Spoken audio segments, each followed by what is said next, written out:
오늘 우리가 함께 읽을 말씀은 마태복음입니다.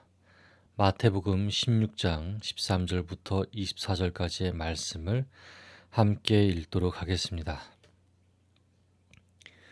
예수께서 가이사랴 빌립보 지방에 오셨을 때 제자들에게 물으셨다. 사람들이 인자를 누구라고 하느냐? 제자들이 대답하였다. 어떤 사람들은 세례 요한이라 하고 어떤 사람들은 엘리야라 하고 또 어떤 사람들은 예레미야나 예언자 중에 한 분이라고 합니다. 그러면 너희는 나를 누구라고 생각하느냐? 예수께서 다시 물으시자 시몬 베드로가 대답하였다. 주님은 그리스도이시며 살아계신 하나님의 아들이십니다. 예수께서 말씀하셨다. 바요나 시몬아, 내가 참으로 복되구나. 내가 그렇게 말하는 것은 인간의 생각에서 온 것이 아니라 하늘에 계신 내 아버지께서 너에게 알려주신 것이다. 내가 네게 말한다. 너는 베드로다. 내가 이 반석 위에 내 교회를 세우리니 그 어떤 죽음의 세력도 그것을 누르지 못할 것이다. 또 나는 하늘나라의 열쇠를 너에게 주겠다. 내가 땅에서 잠가 둔 문은 어떤 것이든 하늘에서도 잠길 것이고 땅에서 열어둔 문은 하늘에서도 열릴 것이다. 그러고 나서 예수께서는 자신이 그리스도라는 것을 다른 사람에게 알리지 말라고 제자들에게 당부하셨다. 그때부터 예수께서는 예루살렘에 올라가실 일과 거기서 자신에게 무슨 일이 일어날 것인가를 제자들에게 비로소 말씀하기 시작하셨다. 그 일이란 예수께서 유대인 지도자들인 장로들과 대제사장들과 율법 학자들에게 많은 고난을 받고 죽임을 당한다는 것과 사흘 만에 다시 살아나신다는 것이었다. 그러자 베드로가 예수를 붙들고 간절히 말하였다. 주님, 그럴 리가 없습니다. 그런 일이 주께 일어나서는 안 됩니다. 그러자 예수께서 베드로를 돌아보시며 말씀하셨다. 사단아, 물러가라. 너는 하나님 편에서 생각하지 않고 인간 편에서만 생각하는구나. 그리고 예수께서 제자들에게 말씀하셨다. 누구든지 나를 따르려거든 자기를 버리고 자기 십자가를 지고 따르라. 아멘. 오늘 말씀은 너희들은 나를 누구라고 하느냐? 라는 주제로 말씀을 전하겠습니다. 조금 지난 일이었죠. 용과 죽은 깨 공주라고 하는 애니메이션이 상영되었습니다. 처음에 저는 그 용과 죽은 깨 공주라고 하는 그런 제목을 듣고 나서 어떤 미신과 같은 주제인가라고 그렇게 생각을 했어요. 그런데 직접 보고 있자고 하니 전혀 그런 내용이 아니더군요. 한 주인공 소녀가 있는데 그 소녀는 어머니가 좀 일찍 돌아가셨습니다. 자기 어릴 때 돌아가셨어요. 그 어머니는 책임감이 무척 강하신 분이었습니다. 이 소녀가 어릴 적 아버지와 어머니가 함께 이제 계곡으로 놀러 갔어요. 근데 이제 계곡에 비가 내리고 물살이 빨라지기 시작했습니다. 사람들은 다 높은 곳으로 대피를 했는데 어느 한 작은 아이가 그 급류에 휩쓸려 내려가고 있었습니다. 마침 아버지는 어딘가에 있었던 것 같아요. 그런데 이제 어머니와 자신이 남았는데 어머니가 그 급류에 쓸려 내려가는 아이를 보자마자 자기 자신이 가야 한다고 했습니다. 그랬더니 이제 주인공 여자아이가, 이 어릴 때의 주인공 여자아이가 어머니를 붙들고 엄마가 왜 가야 하는데? 다른 사람들이 있잖아. 다른 사람들을 시켜. 왜 엄마가 가야 하는데? 라고 합니다. 어머니는 아이를 버려두고 이렇게 얘기합니다. 누군가는 이 일을 해야 하지 않겠니? 어머니는 그렇게 급류에 떠내려가는 아이를 구했고, 어머니는 어, 돌아오지 못하는 강을 건너게 되었습니다. 시간이 흘렀습니다.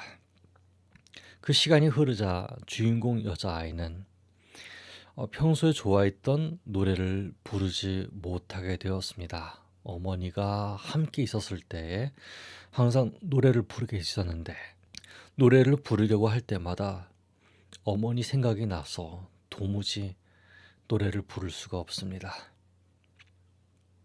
용과 죽은 깨 공주라고 하는 그런 애니메이션은 그렇게 아픔을 갖고 있는 주인공 여자아이가 어떻게 그 아픔을 딛고 나가는지를 보여주는 애니메이션입니다. 저도 참 이제 여러분에게 권하고 싶어요. 자, 제가 왜 이 애니메이션 이야기를 했을까요? 우리는 과연 누군가를 매우 그리워하거나 누군가의 희생을 굉장히 환호하고 또 굉장히 높게 평가합니다. 그런데 그 희생하는 존재가 자기 가족이 아니었으면 좋겠다는 생각을 하죠. 그 희생하는 존재가 적어도 자기가 가장 사랑하는 사람이 아니었으면 좋겠다고 생각을 하게 됩니다. 만약 그 사람이 희생하려고 한다면 왜 네가 희생을 해야 하는데 다른 사람이 희생하면 안 돼? 라고 이야기를 하게 됩니다. 마찬가지로 저도 그랬습니다. 누군가의 희생이 참 고귀해 보이고 그 사람에게 박수를 쳐주고 참 저 행동은 내가 본받을 만하다라고 했지만은 그것이 제 가까운 사람이 되었을 경우에는 그것을 그렇게 허용하고 싶지 않습니다. 허용은커녕 막고 싶죠. 왜 네가 희생해야 하는데? 왜 네가 그렇게 해야 하는데? 라고 생각을 하게 됩니다. 자, 여러분, 여기 본문에서는 예수님께서 제자들에게 물으셨습니다. 사람들이 인자를 누구라고 하느냐? 예수님은 자신을 가르쳐서 인자라고 하십니다. 제자들에게 사람들이 인자를 누구라고 하느냐? 즉 나를 누구라고 하느냐라고 얘기합니다. 그랬더니 제자들이 이렇게 얘기합니다. 네, 어떤 사람은 세례 요한이라 하고요. 어떤 사람들은 이제 엘리야라고도 얘기를 해요. 또 어떤 사람들은 예레미야나 예언자 중에 한 분이라고 합니다. 라고 얘기합니다. 자, 여기 세례 요한, 엘리야, 그리고 예레미야나 예언자 중에 한 분이라고 언급이 되죠. 세례 요한이라고 한다면은 사람들을 죄의 길에서 돌이키는 사람입니다. 엘리야는 어떤 사람인가요? 하나님께 큰 권능을 받아서 기적을 일으키는 사람을 의미하죠.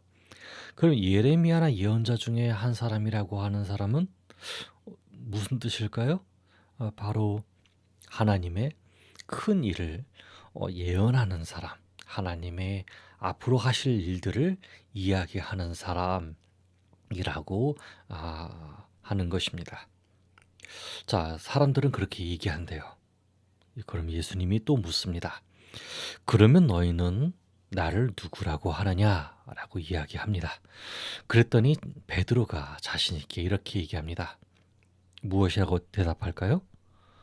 저희가 되게 잘 아는 대답이죠.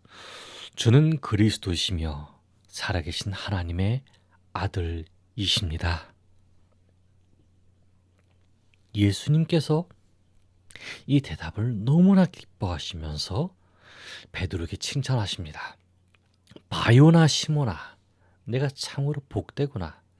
내가 그렇게 말하는 것은 인간의 생각에서 비롯된 것이 아니라 하늘에 계신 내 아버지께서 너에게 알려주신 것이다. 이건 쉽게 알 수 있는 것이 아니라고 얘기를 합니다. 예수님의 큰 칭찬이 베드로에게 그렇게 다가왔습니다. 자, 그런데 이 후가 중요합니다. 베드로가 받았던 축복에 대해서는 일단 저희가 뒤로 밀어버리죠. 이 후가 중요하기 때문입니다. 예수님께서 이제 자기 자신이 어떻게 고난을 받고 어떻게 죽임을 당할까를 제자들에게 얘기하셨습니다. 자, 그런데 베드로가 그것을 매우 싫어합니다. 그러면서 예수님을 붙들고 간절히 말합니다. 주님, 그럴 리가 없습니다. 그런 일이 죽게 일어나서는 안 됩니다. 라고 얘기를 합니다. 자, 여러분, 주는 그리스도이십니다. 그리스도가 무언가요? 바로 이 세상을 구원할 자이십니다. 라고 하는 거예요. 우리의 현재 있는 상황에 대해서 구원하실 자, 모든 죄에서 구원하실 자라고 얘기를 합니다. 그런데 베드로는 그런 그리스도를 하나님의 관점에서 본 것이 아니고 이 세상의 관점에서 봤습니다. 여러분, 그리스도, 주라고 하는 단어는 퀴리오스라고 하는 단어에서 파생됩니다. 이 퀴리오스는 누구에게만 속해 있느냐? 바로 로마 황제에게만 속했습니다. 로마 황제는 마태복음 저자가 처음에 얘기했듯이 모든 사람을 죄에서 구원할 자라고 언급을 한 것 같이 그런 형태로 쓰였습니다. 자, 그렇다면은 이 로마 황제와 같은 예수님, 우리에게 주가 되신 예수님, 마태는 그렇게 기록했지만 베드로는 이렇게 생각합니다. 당신께서 우리의 주 되심을 그렇게 받는다면은 당신도 로마 황제처럼 우리를 칼로서 구원해 주셔야죠. 그렇게 아무것도 아닌 사람처럼 버림을 당하게 된단 말입니까? 당신은 그렇게 둘 수 없습니다. 아니, 내가 그렇게 해둘 수는 없습니다. 베드로가 그렇게 얘기합니다. 여러분, 베드로의 마음은 인간 예수님을 향한 사랑도 있었고 또한 희망도 있었고 예수님에 대한 신뢰도 있었습니다. 퀴리오스, 주님이시여, 나의 주님이시여, 나의 하나님이십니다. 하나님의 아들이십니다. 그런데 그 퀴리오스, 그 주는 자신의 꿈을 실행시키기 위한 하나의 모습에 불과했습니다. 예수님께서 그 베드로에게 화를 내시며 말씀하십니다. 사단아, 물러가라. 너는 하나님 편에서 생각하지 않고 인간 편에서만 생각하는구나 라고 이야기하십니다. 여러분, 이 세상이 칼로서 세워지고 칼로서 무너진다면 우리는 역사 속에서 수많은 전쟁의 영웅들을 성경에서도 보아야 할지도 모릅니다. 그러나 예수님께서는 그런 역사 속 위인들을 닮을 이유는 없으셨습니다. 왜 이 역사가 피로 얼룩졌는지, 왜 이 역사가 그렇게 사람들이 죽어나야 하는지, 모든 욕심과 자기 생활 터전에 대한 변화에 대한 열망 때문에 얼마나 수많은 사람들이 고통을 당하고 수많은 민족들이 그렇게 파괴되어야 하는지 예수님께서는 너무나도 잘 알고 계셨습니다.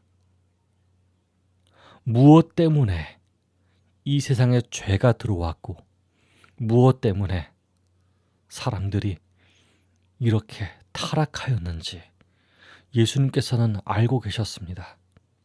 그것은 예수님께서 큰 칼을 쥐신 전쟁 영웅이 안 되었기 때문에 그렇게 되신 것이 아니라 이 땅에 죄가 충만하여서 그렇게 되었다. 그것을 예수님께서 알고 계셨습니다. 그래서 예수님께서는 스스로 십자가를 지셔야 했습니다. 저희는 한편 이렇게 생각했습니다. 예수님 큰 칼을 가지셔서 전 세계를 한번 평정해 주시면 안 됩니까? 예수님께서는 신의 아들이시니 이 땅에서 평생 살면서 무력으로 이 땅을 치료하시면 안 되겠습니까? 라고 얘기할 수도 있겠습니다. 그러나 여러분, 그렇게 된다면 과연 이 땅이 변화할까요? 과연 이 땅에서 폭력을 가지고 다시 행사하려고 하는 사람이 일어나지 않을까요? 예수님은 인간의 몸을 입고 오셨습니다. 그렇다면 인간의 육신이 온전히 다 죽었을 때에 또 다른 인간의 몸을 입고 오셔야 한단 말입니까? 어찌하여 하나님을 그렇게 수고스럽게 하겠습니까? 여러분, 예수님께서 단번에 죽으셔야 했던 것은 이 땅에 피로 얼룩진 세상이 아니라 사랑으로 충만한 세상이 되게 하시기 위함이었습니다. 우리는 고난주간을 맞습니다. 이 고난주간은 어쩌면 우리가 원하지 않는 그런 주간입니다. 이 땅을 칼로서 평정해 주시고 정의로서 평정해 주시고 우리가 원하지 않는 상대방을 향해서 칼을 내밀어 주십시오, 주님. 그렇게 외치고 싶은 날과 반대되는 날입니다. 여러분, 우리 속에 있는 것들 하나님께 다시 한번 내어놓으시기 바랍니다. 우리는 복수를 위해서 사는 사람입니까? 아니면 하나님의 말씀을 듣고 예수님의 사랑에 힘입어서 오늘을 살아가는 사람들입니까? 다시 한번 오늘을 하나님 안에서 살면서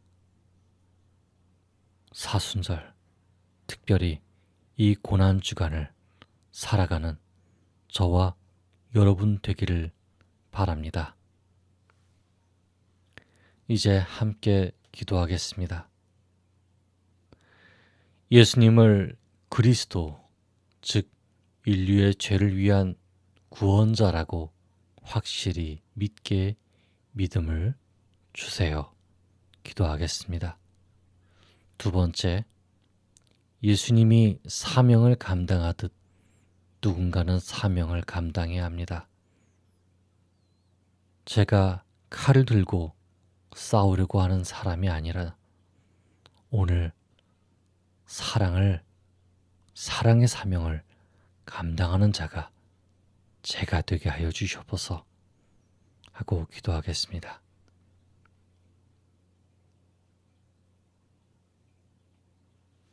하나님, 우리의 어리석음을 용서하여 주시옵소서.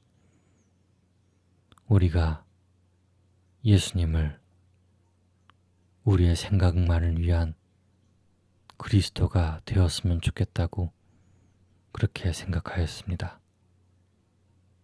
아버지 하나님, 우리 어리석음을 용서하여 주옵소서. 주님께서 십자가에 달려 돌아가셔야 우리의 죄가 사함을 받듯 주께서는 그것을 사명으로 여기시고 친히 십자가에 못 박혀 돌아가시기를 그렇게 원하셨습니다. 아버지 하나님, 우리 또한 그런 삶을 살기를 원합니다. 우리 또한 사명에, 우리 또한 사랑의 사명 안에서 살 수 있게 허락하여 주시옵소서. 예수 그리스도 이름으로 기도드렸습니다. 아멘.